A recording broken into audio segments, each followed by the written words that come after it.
I just want to say I'm actually a fan of Trump, and I think there's a lot of stuff in the media which are lies. Go on. I don't know yourself. You're obviously anti-Trump. No, go on. What are the lies that you're unhappy about? Well, no, I just think you even said this morning, you said it's okay for him, what is it, the quote you used, it's okay to be racist again? Yeah. Okay, so how do you draw that conclusion? He accused Barack Obama of not having been born in America and lying about his birth certificate. So how's that racist? Birtherism is racist because Barack Obama is well, you can't. I mean, you can talk over me if you want, Stephen. But okay, no, you crack on. There have been previous presidents that have actually been white that have also not been accused of being born in America. So was that also racist? No, of course it wouldn't be racist. Who was that, by the way? I think a president from 1880. It goes back over No, come on. You're on national radio. You've got your ducks in a row. Tell me about the last time an American president was accused of not being born in America. I've forgotten the names. But don't be silly. Don't tease me. Of course you haven't forgotten the name.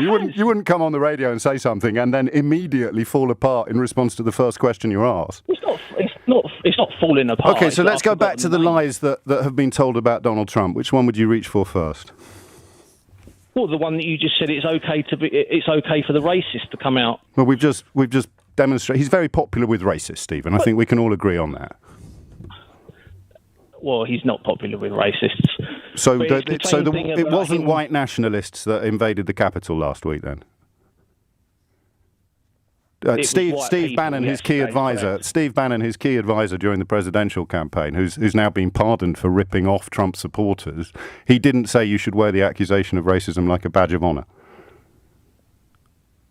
Well, that's his quote. I mean, if that's what he's saying. But the fact that you can't just say then that everyone that marched on the Capitol is racist. I didn't. I said they were white nationalists. Well, you're also portraying that. So let's go back to the lies, Stephen. Let's go back to the lies that the mainstream media in America has told about Donald Trump.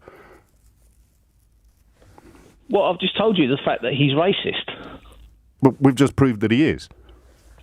But because he's questioned someone's birth certificate, that makes him racist. No, because he questioned a black man's birth certificate, knowing that it was absolutely untrue. So that would be called a racist lie, which is encouraged to make people who are uncomfortable with Barack Obama's skin colour believe something that's not true about him, because it then undermines the legitimacy of his presidency. So briefly, because it's not going great, but I'd like you to stick around for a little bit longer. What is it you liked about him, Stephen? I think that he come out and spoke a lot of the truth on stuff. Yeah, what stuff?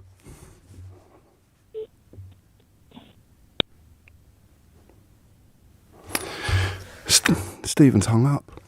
Get Brexit done was a blindfold. It was earmuffs. It was an invitation to ignore the evidence of your eyes and ears.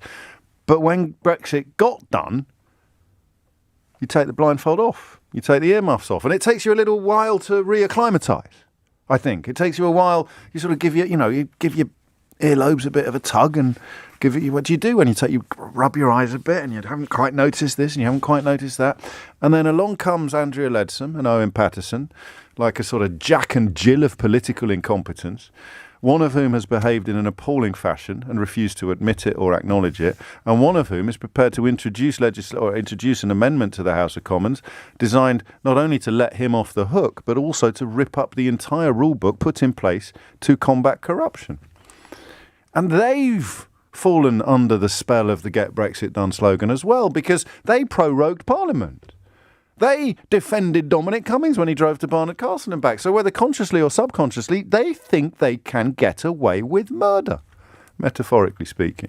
That's happened to them as well. So it's not just the voters who had these blindfolds and these earmuffs on.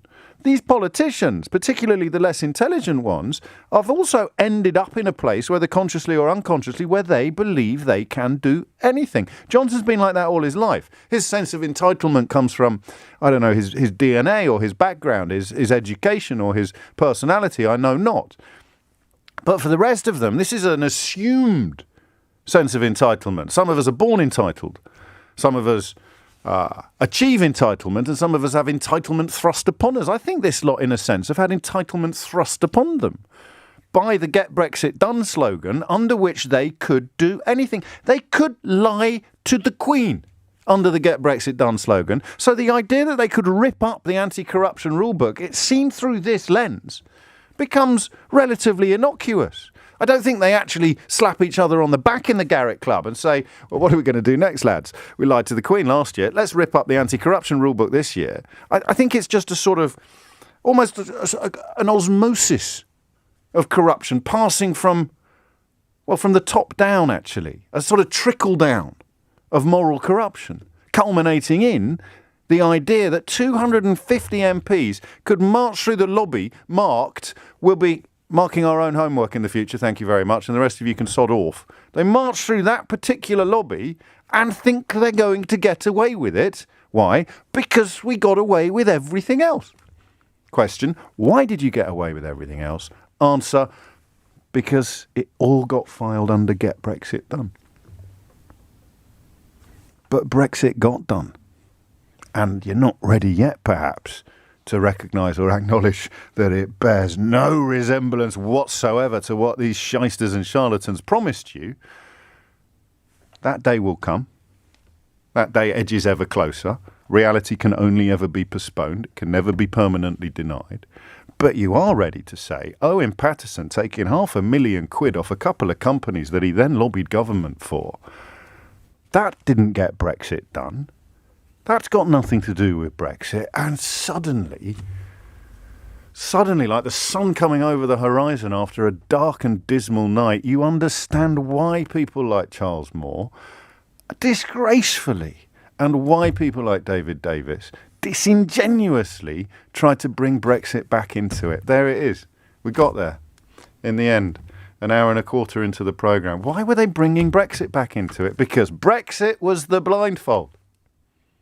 Brexit was the earmuffs. Brexit was the thing that you could say and then the public would go, all right, carry on. Or the supporters would give you the free pass.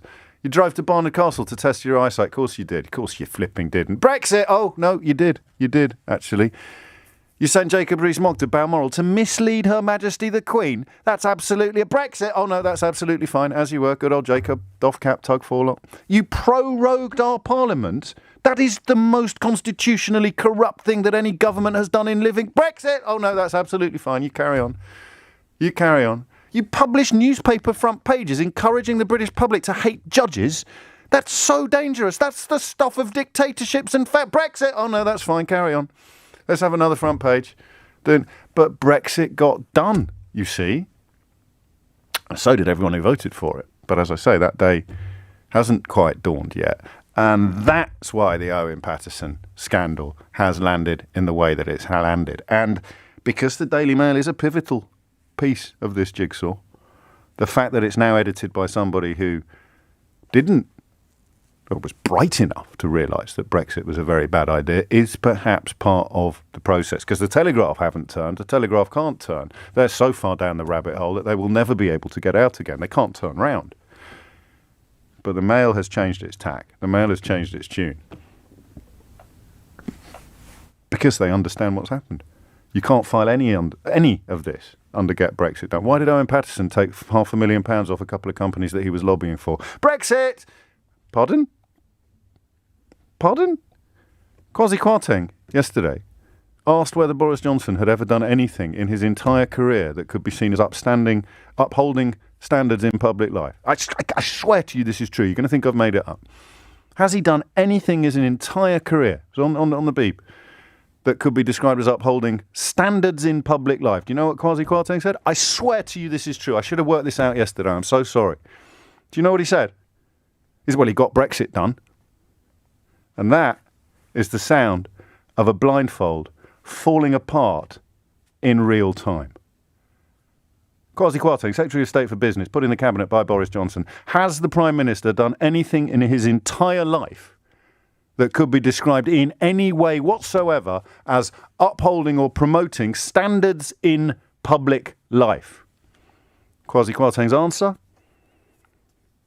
You can hear his soul slipping down the plug hole as he says it. Well, he got Brexit done. And that is why we are exactly where we are. James, we've spoken before. My daughter Susan died on the 28th of March last year. I remember. And since then, I have struggled to understand the lunacy, the complete lunacy. I've bought the book, Failures of State, the COVID-19 catastrophe. I've tried to find out how in the hell could we get in this such a mess. And Dominic Cummings, he's not my favourite person by any stretch of the imagination, but he done me a favour yesterday. Do you feel because that? He put a lot of he ticked a lot of boxes. He made some sense of the nonsense, if you can understand what I'm saying. Because I don't just understand it, John. I feel every word of it.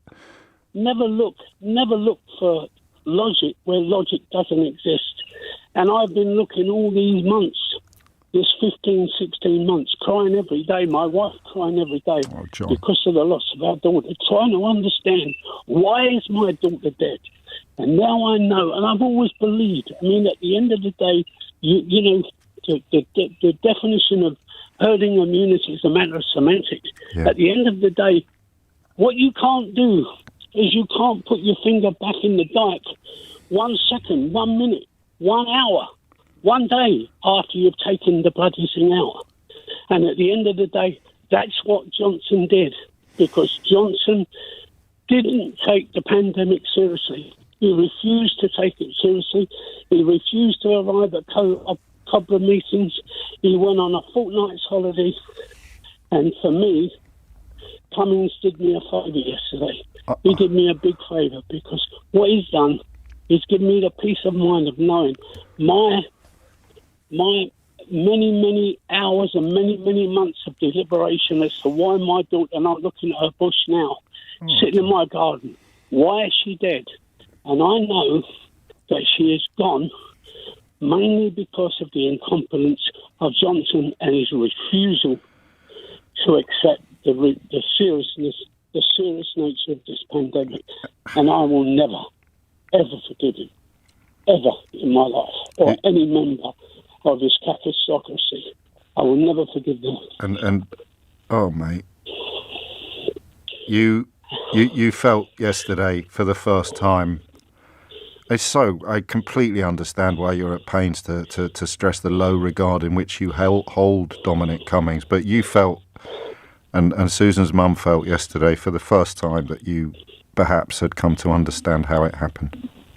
Yeah, as far as I was concerned, he was telling the truth as he understood it, and his truth, just by coincidence, happens to be my truth, because I firmly believed from the word go that Johnson never took it seriously. Let's be honest, he bragged about shaking hands with he went on morning television on ITV talking about herding immunity. Let's get it right. At the end of, the whole thing, the man is a complete menace. The man is a menace, and he doesn't care. And you have to remember as well, when in his mentality and in the Conservative Party mentality, my daughter Susan had Down syndrome. She was disabled. I remember. And before the pandemic came, there were 130 Oxford academics, investigated 130,000 premature deaths of mainly disabled people that were a result of Tory Conservative Party policies. So at the end of the day, the pandemic is, many of them are probably saying, well, we killed 130,000 before, what's another 130,000 matter? Right. You know what I mean? At the end of the day, I just despair of the people of this country that they watched all these thousands of people die and they don't care. And they just don't care. You know me, mate. I can start an argument in an empty room, but I'm not going to. I know you can. I'm not going to argue with you about that. I know you can, James. I'd like to comfort you. People just need help understanding why they should care. They do care. They can't hear you now. Even the most boneheaded, cap-doffing, forelock-tugging sycophant cannot hear you now and not be moved. It's just a question of why so much effort is put into defending these people. Yeah, that's it. I mean, at the end of the day, the worst thing has been dealing with I mean, I know I listen to you all the time. I mean, but I don't get on the phone because my cancer triggers off if I get stressed. I know. And Okay. and the thing about it is, I sat and watched that Hancock, and I know he's lying. I mean, at the end of the day, I'm nearly 79 years of age. I've been around a little bit, and I think we know a liar when we see a liar. And at the end of the day, as far as I'm concerned, when he turns around and says he threw his arms around the shield around the nursing homes, and he did this and he did, and he argued that I'll never forget the day that the nurse was crying her eyes out, saying that we were even told we've got to share a mask in a hospital, and that same day, Hancock was on the television telling us that there was no shortage of PPE in the hospitals. He was more or less calling that nurse a liar. So, you know what I mean? I'm not going to take no more of your time, and I'm grateful for John, your you time. can have, I'm worried about your stress levels now. No. I'll calm down on him. You know, at the end of the day, can I say one thing just to you, and very briefly, because it's the least important bit of our exchange, but I just want to say sorry to you for the times that you've tuned into this programme and heard me defending or sticking up for Matt Hancock. I'm really, really sorry for that. No, mate, no.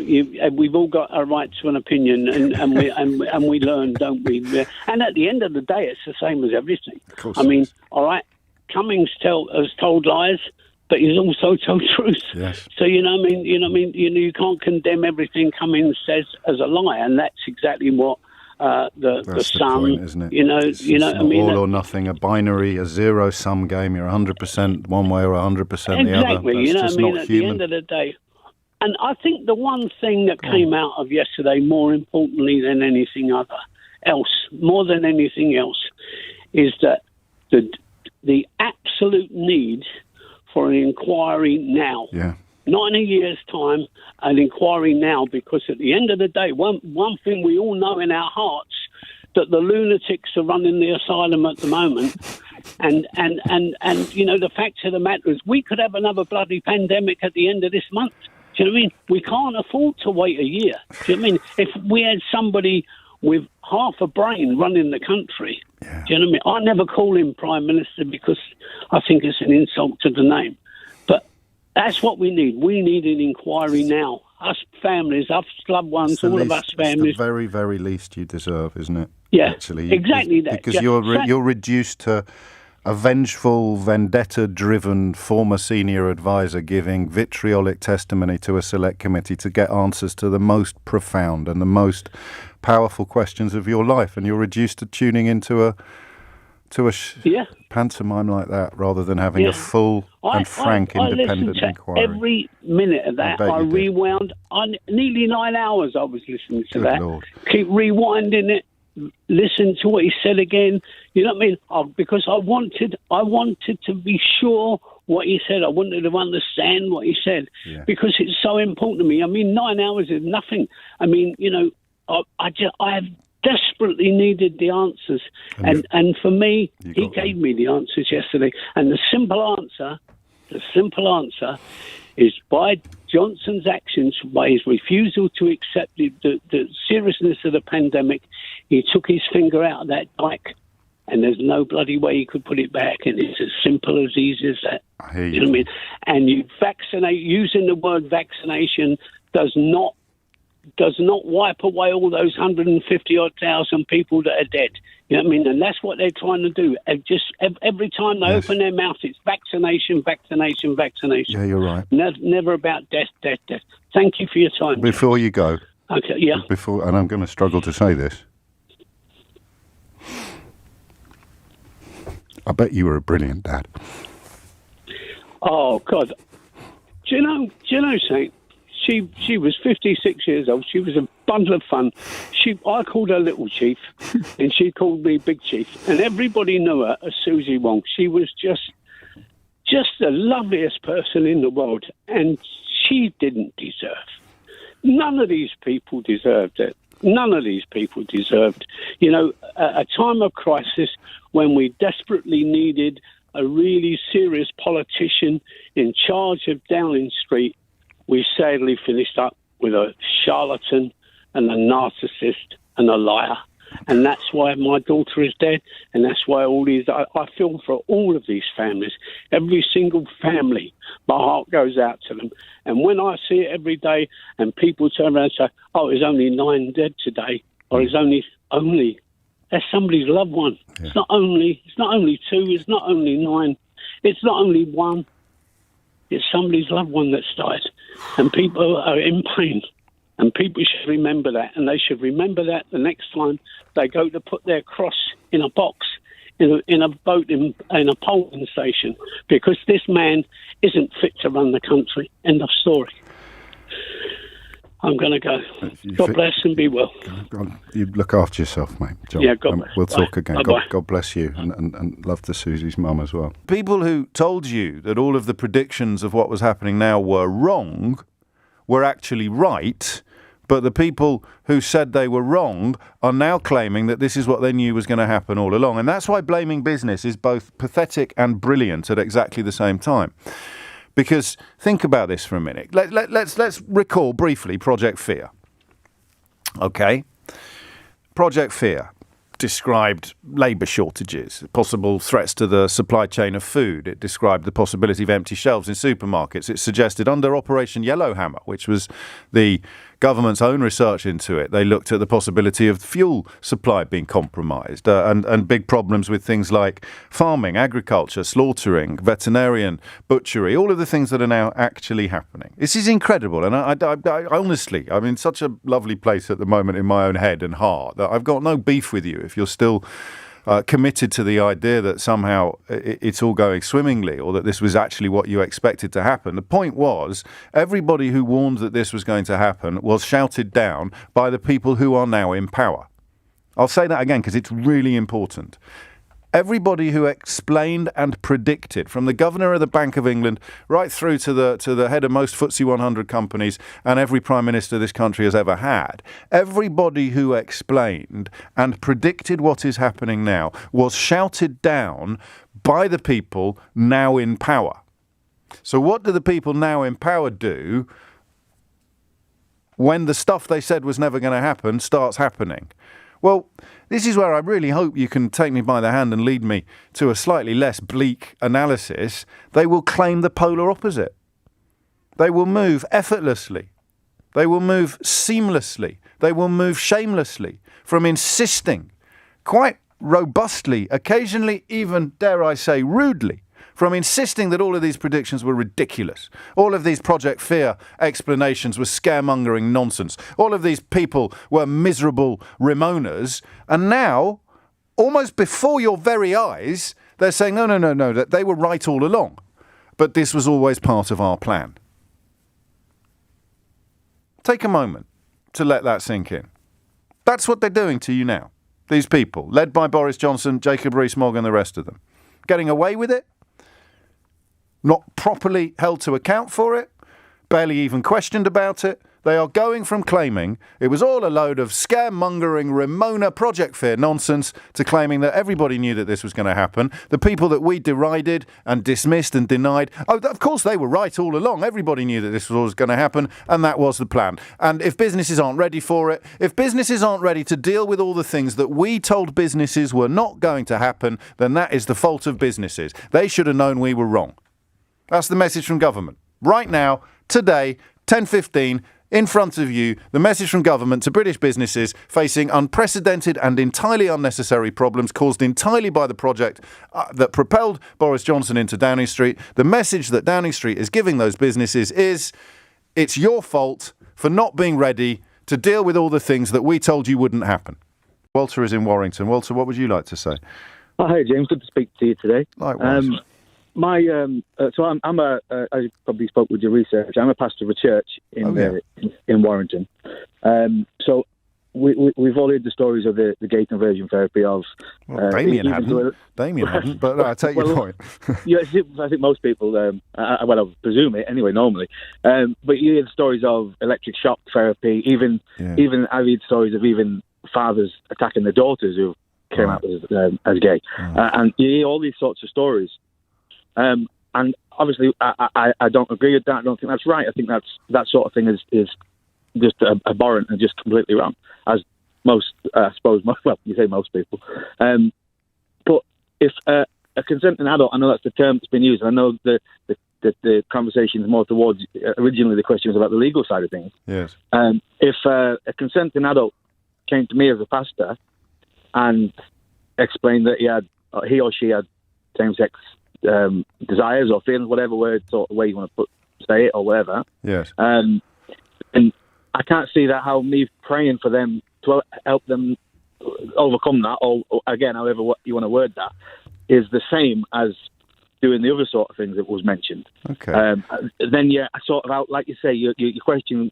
Well, you're beginning on the premise that homosexuality is akin to an illness, which is part of No, definitely not akin to an illness. How hard would I have to pray to make you gay?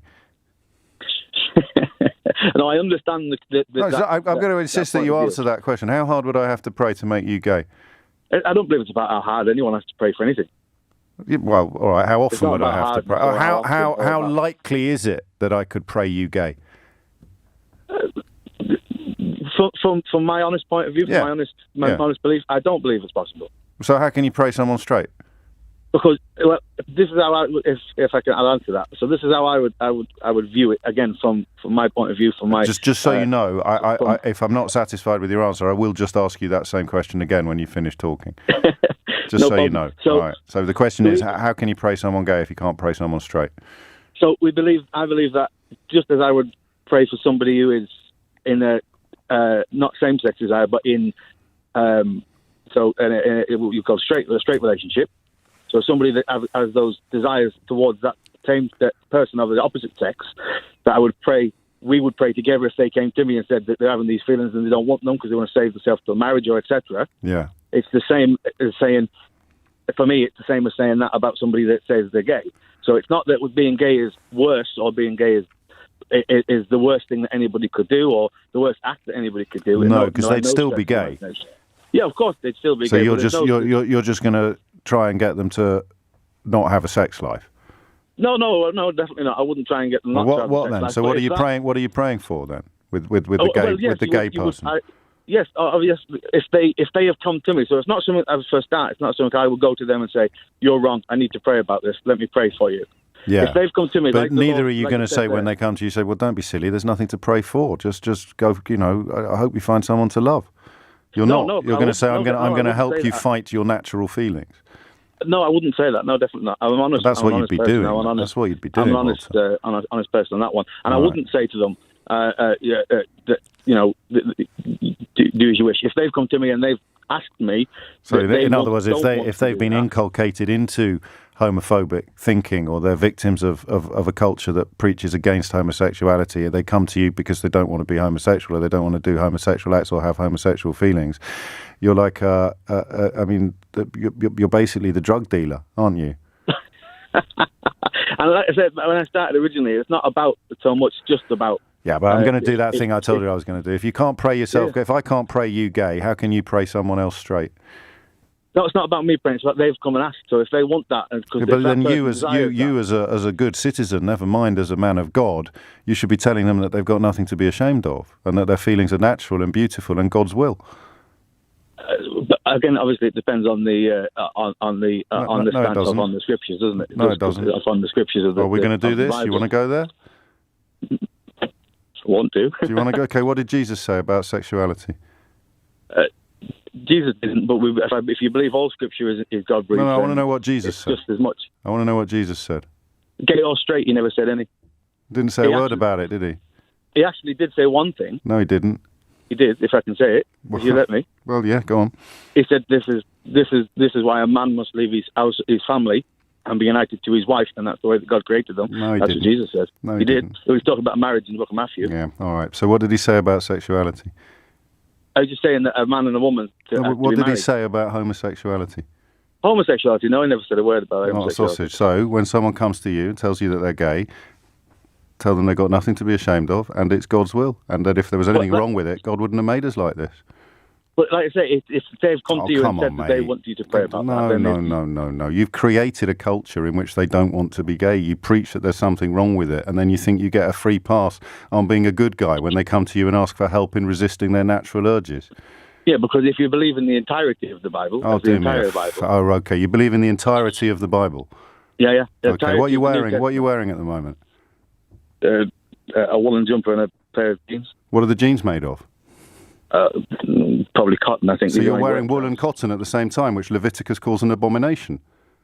But that's cultural law, not that's ceremonial law. Cultural law. Oh, okay, right. Where do you stand on shellfish?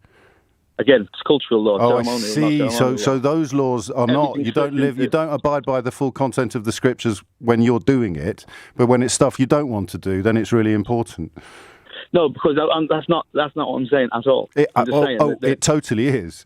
No, it's not, because different things apply in different ways. Okay, like, right, yeah. Prophet's wisdom, knowledge, sort of thing. Everything applies in different ways. Do you even believe this, or do you just need to pay the bills?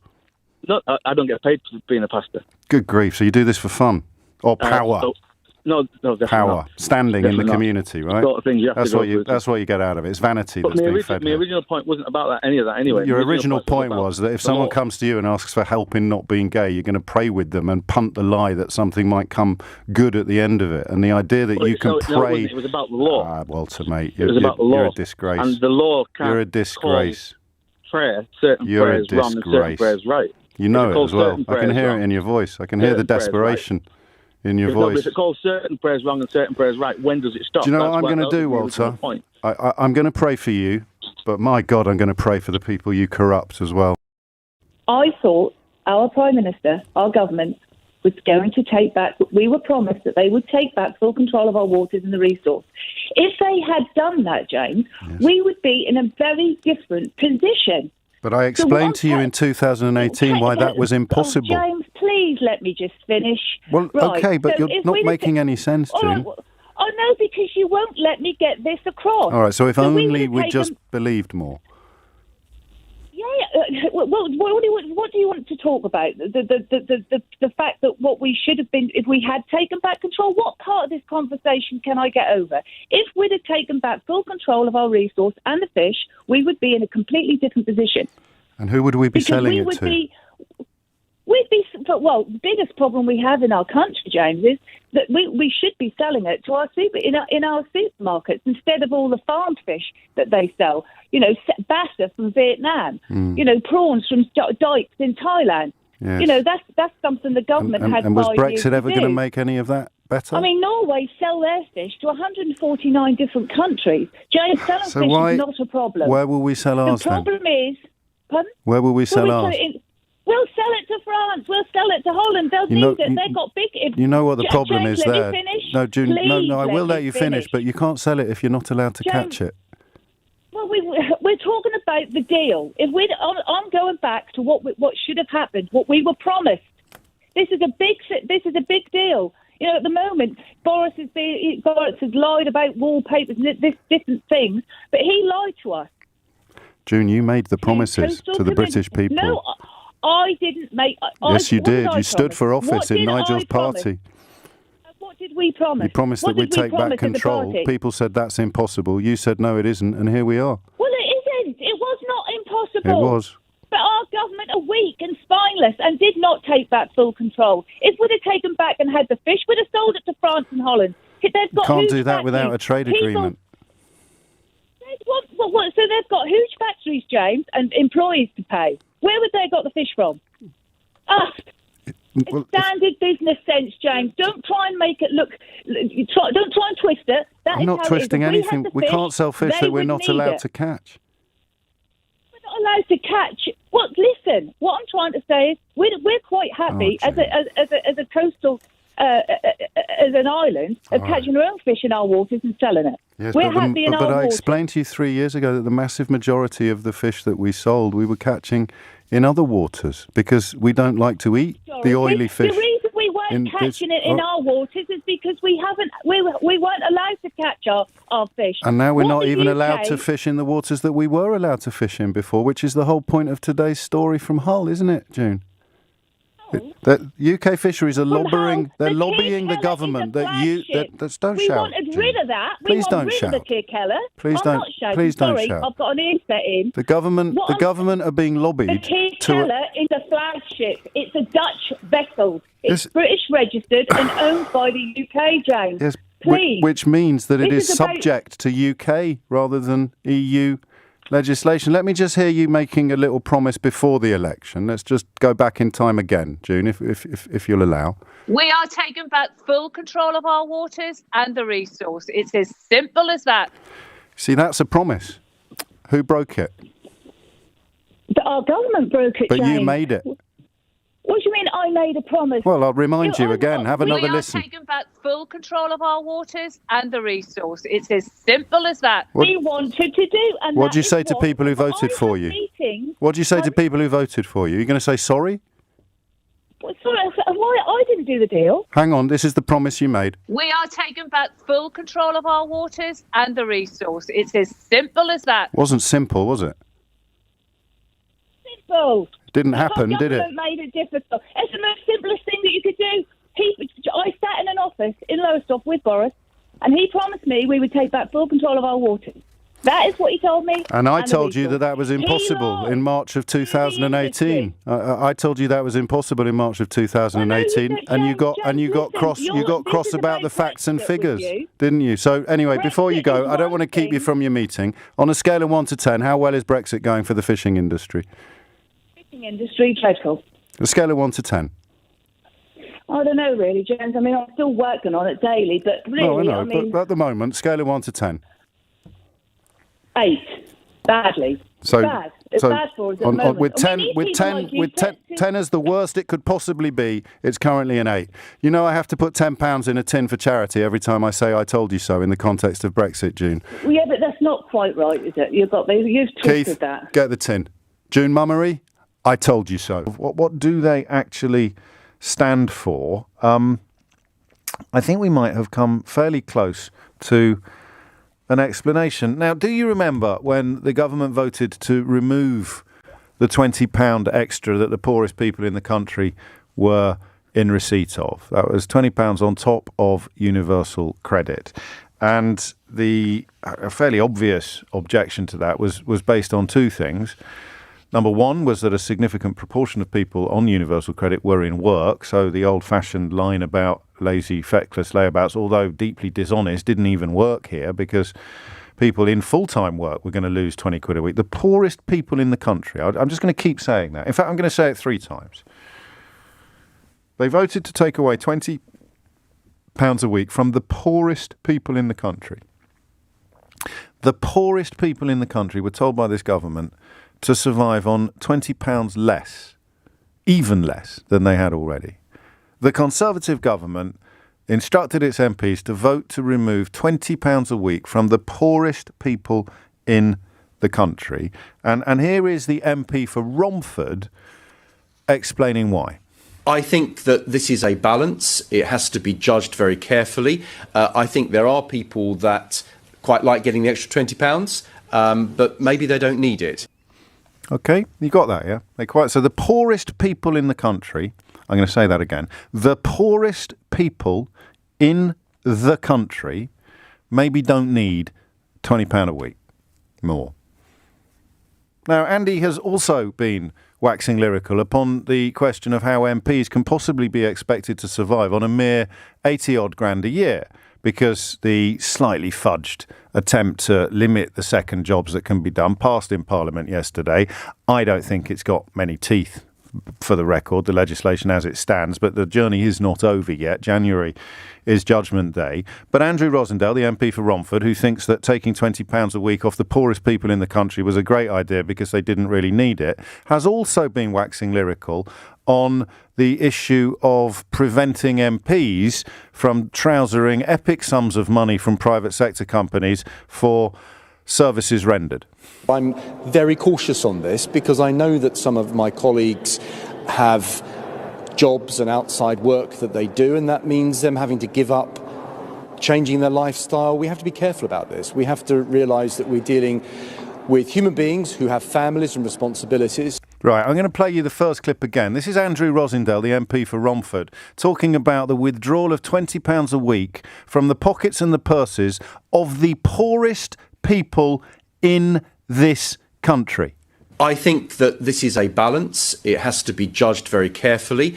I think there are people that quite like getting the extra £20, but maybe they don't need it. And this is the same MP talking about people in the same country who operate under the same currency, but who currently are free to, in the case of Geoffrey Cox, earn about £1 million a year doing work on the side, or in the case of Ian Duncan Smith, to take 25 grand a year from a hand sanitizer company, or in the case of Owen Paterson, 100 grand a year from Rand. I could go on. But this is the same man who thinks the poorest people in the country don't need £20 a week, talking about why his colleagues in the House of Commons, on in excess of £80,000 a year, are, well, human beings.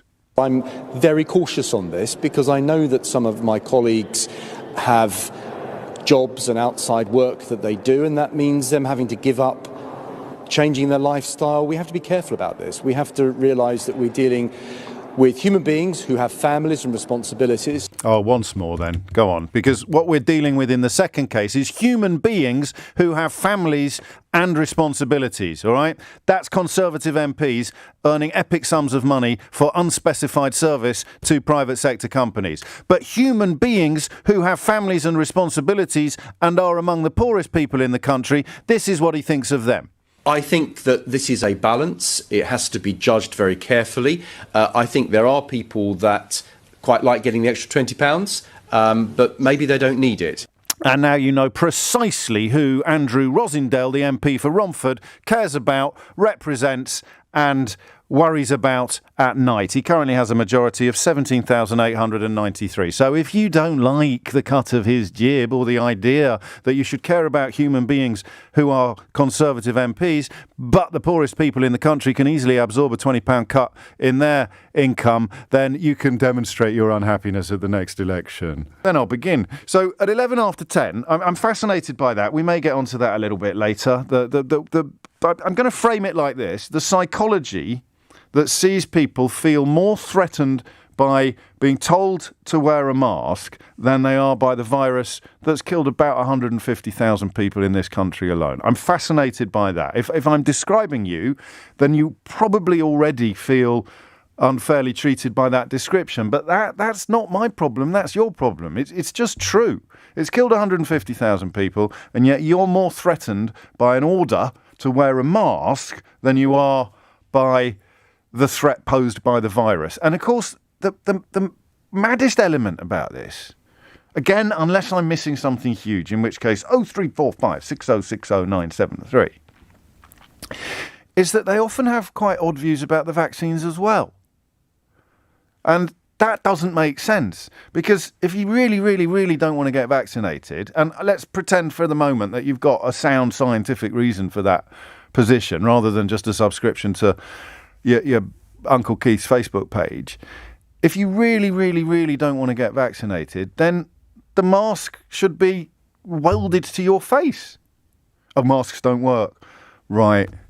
Well, yeah, okay, that would be the position, wouldn't it? Then what's the worst that can happen is the thing we reach for subsequently at this point. What is the worst that can happen if we sit down 5 years from now and the science has judged that actually, in retro, it's done the opposite. The science has become bigger and bigger and bigger in support of the efficacy of wearing face masks. But let's pretend it didn't. Let's pretend that 5 years from now it was conclusively proved that wearing a face mask made no difference whatsoever to the transmission of coronavirus. And I don't know what I would be supposed to be feeling. Would I be sitting there going, oh my God, I wasted all those train journeys wearing a mask when I didn't need to?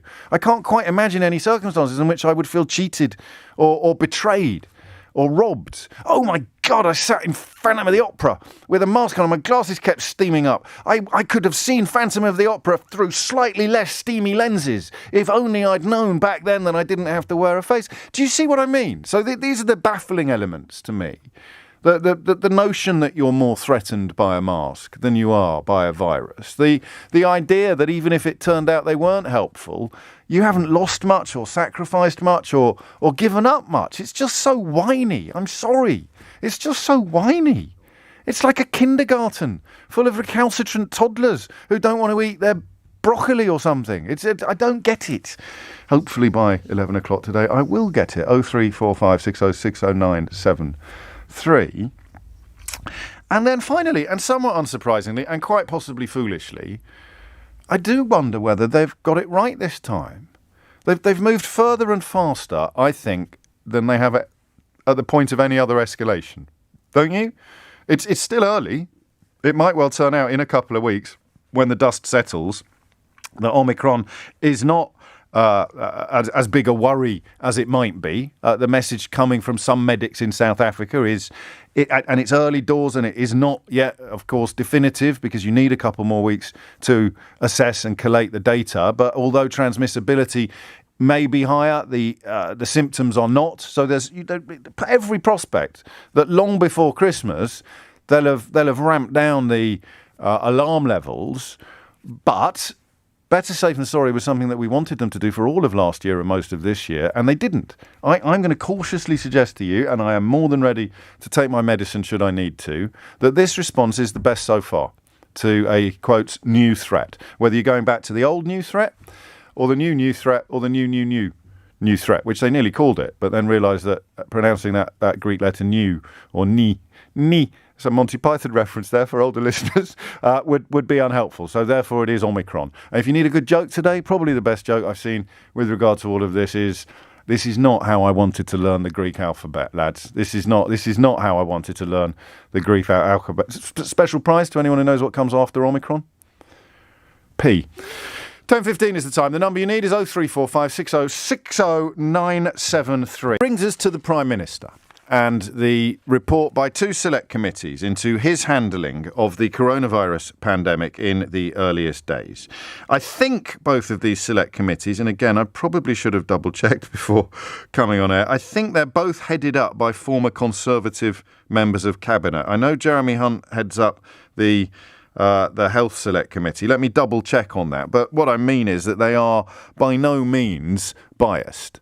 You know, you almost find yourself thinking this report is pretty damning, despite the fact that it is headed up by people who either have been or hope to be in Boris Johnson's cabinet, or at least in a Conservative cabinet at some point. It runs to 151 pages. And yes, having double-checked, I can confirm it was led by two former Conservative ministers, and it has been filed under the title Coronavirus Lessons Learned to Date. One of the earliest things to mention is that the lesson that you probably shouldn't let it run through the population in the hope of building up some semblance of herd immunity doesn't appear to have been learned, because they are currently doing that in our schools. But that is not contained within the report. 10:13 is the time. What is contained within the report is an accusation of groupthink, evidence of British exceptionalism. In many ways, if you were listening to this programme last March, you don't need to read the report. All of the stuff that we reported as fact and evidence-based criticism has now been confirmed by a report conducted by two former Conservative ministers. So what the hell has this got to do with the three things that could see me broadcasting my final programme on LBC? Well, honestly, I don't see how we have managed to create a country in which the people in charge can stand accused of such epic and fatal failure by their own colleagues and fellow party members. That seems pertinent to me. While the rest of us sit here absolutely certain that not a single head will roll. I find that actually inconceivable for fans of The Princess Bride. I really do. And it's another one of those mornings where you are the boiled frog, isn't it? It's another one of those mornings where you sort of, because it's a culmination, it's an acceleration, it's all happened incrementally. You arrive on Tuesday, the 12th of October 2021. You know that we have one of the highest overall death rates in the world. You know that we still have, according to some measures, the highest number of new cases today. Don't talk about that anymore. But forget about the road ahead. Forget about the road beneath our feet at this moment in time. Look in the rearview mirror at the road behind. Look me in the eye and tell me you expect anybody to face punishment, never mind consequence, for an epic and fatal failure of public health on a scale that has never been seen before. Has arguably never been seen before in any civilised or comparably wealthy country. And I don't get it. I still don't get it. It's the Fifth Avenue thing. I really hope it isn't. But you remember when Donald Trump said that such is the nature of his cult, such as the unthinking sycophancy of his support, that he could shoot somebody on Fifth Avenue and not lose a single vote. I don't know how else to make sense of the fact that we've created a country in which a government can preside over what is described by their own colleagues as one of the, and again I would dispute the use of the phrase one of the worst public health failures in UK history, with ministers and scientists taking a fatalistic approach that, and I don't like this language either, exacerbated the death toll. If you don't mind, I'll run with killed people. Political decisions that left people dead. Family members of people we were speaking to at the time and will continue to speak to for a while to come. And because your scarf, your Boris Johnson or your Conservative or your Brexit scarf is now tied so tightly round your neck, you cannot take it off. And you have to sit there and either look the other way, make ludicrous noises about how, oh, he's tried his best, it's not his fault, or just hope that everybody else moves on soon. And I hate to say this because I love you in a Christian way. It's your fault that there will be no consequences. It's your fault that there will be no punishment. It's your fault that there will be no repercussions for this. You have created an environment in which politicians are allowed to claim that it's raining when we're in the middle of a heat wave. You have created an environment in which politicians are allowed to negotiate a protocol, celebrate it, receive a seat in the House of Lords as a reward for negotiating it, and then claim 6 months later that we need to renege on it, that it's absolutely awful and we've got to get rid of it quick. You have created that environment, and I don't know how we get out of it. And I don't even think that I can ask you that question today because I don't think you've got any answers either. Although the phone number, should you choose to have a crack, is 0345 6060973. So there is a person kneeling. Who are you going to ask about why they are kneeling? Are you going to ask the person on his knee, or are you going to ask somebody with a column in the Daily Mail? Okay, maybe that hasn't quite worked yet.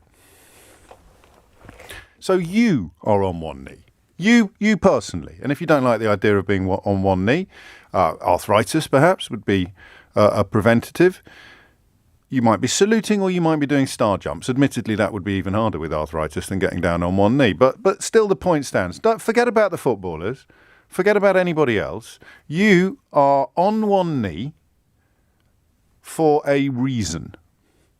Who would you like to reveal what that reason is? Or even who would you like to stand up in the public space and state without the possibility of contradiction why you are on one knee? Would you like that person to be you?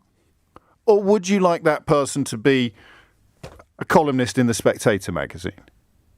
Or a presenter on GBB's? Who would you like to speak for you in answer to the question of why you are on one knee? Would you like me to do it? Would you like me to stand up in public and state, I know why he's on his knee, I know why she's on her knee, it's because ... Or do you think that the answer to that question should be provided by you? That's a rhetorical question. But in the current climate, apparently, it needs pointing out that it would be pant-wettingly stupid, not to mention deeply and profoundly dishonest, deceptive and disingenuous, to pretend that anybody else is better qualified than you are to tell the rest of us why you are on your knee. But here we are.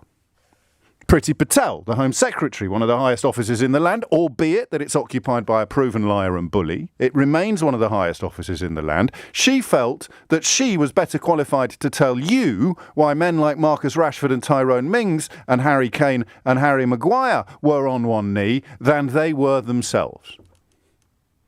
Priti Patel, the Home Secretary, albeit a proven bully and liar, thought that she had more right to tell you why those men were on their knee than they did. Because they told us why they were taking a knee. They told us again and again and again. And just in case there was any doubt left, Gareth Southgate stepped up and explained with remarkable clarity and articulacy precisely why his players, his squad, his team, his charges were taking a knee before football games. There is no confusion. We have segued smoothly in this country into a place where we actually now have debates about things that are not debatable.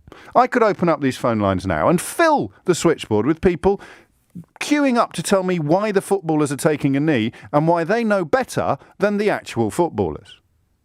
Could fill it up. But just pause for a moment and reflect upon how surreal that is. And if you still don't get it, imagine it was you.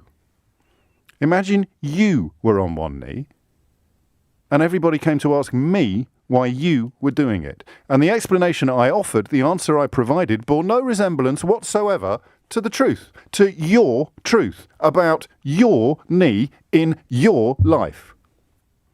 Priti Patel, without really realising how despicable her conduct was, took it upon herself in pursuit of a very predictable constituency of voters to tell you why other people whom she'd never met but who had explained why they were taking a knee before football games were really taking a knee before football games. And she had the audacity, she had the crass obnoxiousness to describe it as gesture politics.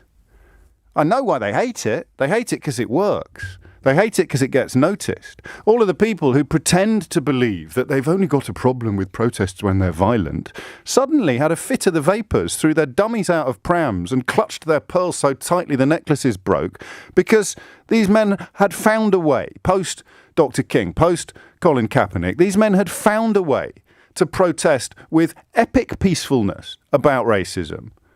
And it worked. It cut through. And do you know the most important thing about this? And this perhaps is an insight into all of the people claiming that they actually really support Kick It Out.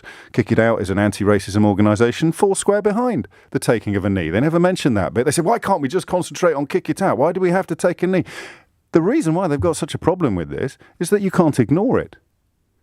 If I had a radio programme and I was possessed of views that were very, very, very far to the right with regard to racial equality, with regard to basic decency, with regard to, for example, Christian values, then I would no doubt be urging other schemes that haven't succeeded over the years on anything like the scale that the taking of a knee has succeeded to supersede the taking of a knee. Oh, I think we should all stop taking the knee now. I think we've all had enough. Yeah, right. You stop taking the knee when people like Marcus Rashford and Tyrone Mings and Jadon Sancho don't get treated differently from their white counterparts. That's when you stop doing it. Except look what I just did. You don't stop doing it when I say. You don't stop doing it when I think the time is right. Because I'm not doing it. How arrogant would I have to be to think that my opinion on when they should and shouldn't take the knee mattered one jot? These football players, these men, they can stop taking the knee when they want to. That's the point, isn't it? You want to know what white privilege is? White privilege is me sitting here that my opinion on when they should and shouldn't take the knee matters one jot. It's up to them. It's up to them and their colleagues of every colour. Incredible, isn't it?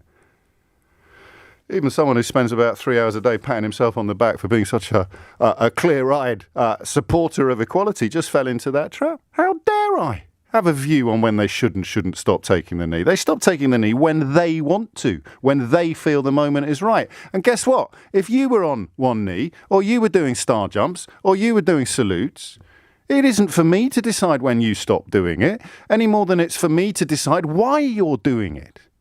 It's you.